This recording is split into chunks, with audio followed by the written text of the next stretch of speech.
Can anyone remember how old Bilbo was turning for his birthday? 111. Love it, yes. It was his 11th birthday. Now, we also know it was where it gets no mention at all in the filming. Does anyone know how old Frodo was turning for his birthday? 111. This is one of the harder ones. No. 广场对。 That was sitting around about 110 years old. So it's not quite as many branches as it did have all those. 这个叫我让老外走在前面，我们走在后面，这样刚好区分两个路内的动的人数啊！谢谢大家配合。后面应该都是我们队伍了啊。困了已经，蛮久了，因为到了里面的肯定会惊讶到你的，因为确实里面所有东西很精致。就是他们开这个派对地方，他前面讲了一大段全部是电影的情节。如果你有看过，知道说里面有两个捣蛋鬼，就在这地方把那个对再到后面他这个地方他就放了一个。然后好了之后的话呢，I don't know, about 2 or 3 of them. Well, they've actually pre-COVID ones, so that's popularity, which is pretty awesome. What we love about this place. Alrighty, cool. So, Sam's house. Some of you may recognise this beautiful door from the filming. Obviously, pretty notably is in The Return of the King. When our lovely Sam returns home from leaving Frodo to get on the boat to the Undying Lands, makes his way back on up Bagshot Road.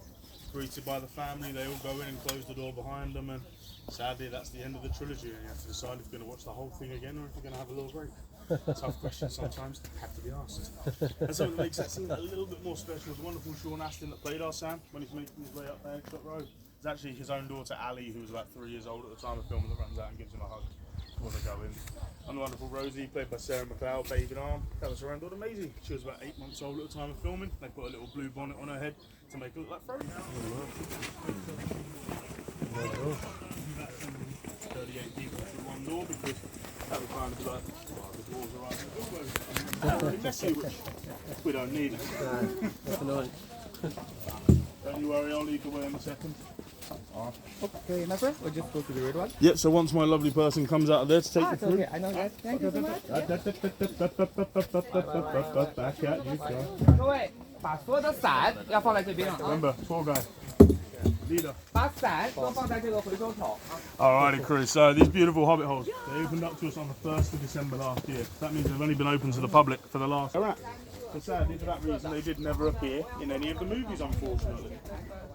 So, but the attention to detail is truly remarkable. So they used the original concept art from Alan Lee and John Howe as to what was going to be going on inside of these beautiful Hobbit holes. So they're as close to the film as it can physically be, even though they never appeared in the movies, of course. Very firstly, our lovely Hobbit holes, they do need to have tree roots running around the inside of them in order to add to the aesthetic to a Hobbit hole. In order to have tree roots, you need to have a tree or a tree stump. So case in point. Very first one there. And secondly, and probably just as importantly, it hides a rather un-Hobbiton and ugly looking air conditioning unit that wouldn't have quite fit the bill otherwise. So place one, wrap around and hide it away for us. That's quite an important scene where he's giving his birthday speech next to the cake under the tree. Which is shot down in Wellington and then added in a little bit later. Now when they were doing that scene, our lovely Serene Holmes was giving that speech quite